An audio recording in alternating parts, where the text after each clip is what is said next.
sir. All right. This is what we have, okay? At approximately 1:24 p.m., officers responded to Sam's Express at 943 West McDowell Road regarding a shooting. When they arrived on scene, they learned that an unidentified black male subject, 22 years of age, had been shot multiple times at this location. He is in very critical condition, and he has been transported to the University of Mississippi Medical Center for medical treatment at this time. We have learned that this individual was sitting outside the store when several black males approached him, and allegedly there was a verbal altercation between these subjects. At least one of these individuals produced a handgun, fired several shots, striking the victim. The other individuals involved in this incident physically assaulted the victim. They all got into what we believe is a silver Pontiac Grand Am and a silver Chrysler Crossfire, and they fled the scene in these vehicles.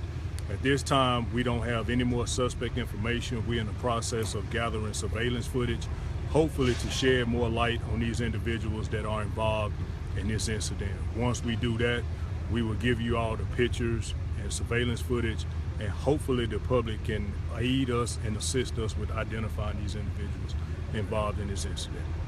So there is surveillance footage then? There is surveillance footage. We're in the process now of trying to get that footage to hopefully give us more information as it relates to these suspects. Do we know at this point how many suspects we're looking for? We know it's several, but... As of right now, we don't have a motive.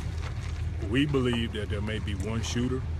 There may be 2 or 3 others involved that may have physically assaulted the victim. So it's safe to say at least 3 to 4 at this particular point. Now, that's not to say that we may not have more individuals involved once we finish viewing the surveillance footage and getting statements. Do we have any idea why stores like this are targeted so often, small businesses like this? Targeted for what? For robberies and such, or for shooting. People seem to be shot in places well, like this. We haven't confirmed a robbery happened at this location, okay. So no, we don't know what the motive is right now. The victim, we do not believe is connected to the store. We're not connecting the store itself to this incident. The victim was sitting outside when the shooting happened, so therefore we don't have anything to confirm that the store or a robbery was involved in this incident at all. And what happened with the crash? Okay, well, one of the robbery homicide detectives was responding to the call. He was traveling westbound on West McDowell Road, where there was a rear-end collision in the eastbound lane of traffic between 2 other vehicles. One of those vehicles went into the westbound lane and struck the detective. He has been taken to the hospital for minor injuries, and the cause of the accident is under investigation at this time. Thanks, Commander Jones. We good to go? Also, could you speak about that Dollar General, was that robbery last night? Yes. Yes, we did have a Dollar General robbery that occurred last night. It occurred on Northside Drive about 8:40 p.m. There was a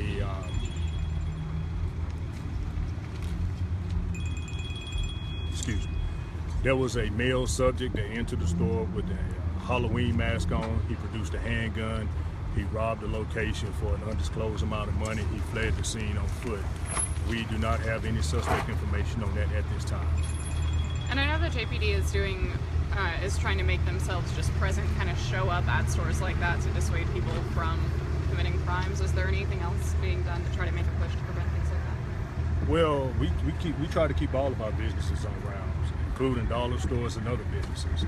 You know, as far as what our measurements are, as far as responding to these locations, we're not disclosing that, but I can tell you that we are in the process of keeping these stores on round, as well as other businesses as well. We like to work collectively with the business managers and those people that are working at the business to make sure that we can help them with keeping these locations safe. Thank you. Okay. Thanks, man. All right. Hey guys, I'm getting out of their way here to kind of tell you what we're looking at. What we understand is that there was a man shot at Sam's Food Mart behind me.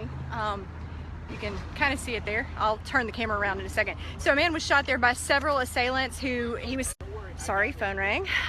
Anyway, he was sitting outside the store and was approached by several assailants who apparently escaped in 2 different vehicles. I'll have the descriptions for those at clarionledger.com shortly. And then what ended up happening after that is there was Now I'm going to give you a view of the scene here. You've got Sam's Food Mart over here. This is where the shooting occurred. They said that he was sitting outside the store, and that, you know, these others drove up and shot him several times. At some point during the, I guess the melee that ensued, the traffic was backed up and the man was rubbernecking, or a driver rather was rubbernecking, we don't know if it was a female or a male, and ended up causing a wreck in this spot right here. Now if you look at my Twitter, you'll see the photos from that accident. There were 3 cars involved. One of them was pushed into a JPD detective's vehicle. He was transported just to make sure that he's okay, just for, you know, routine purposes. Was a little injured, but he should be fine. So at this point, that's what we've got from the scene here on McDowell Road at Sam's Food Mart. Again, we'll have more at ClarionLedger.com shortly. For the Clarion Ledger on McDowell Road, I'm Tyree Jones.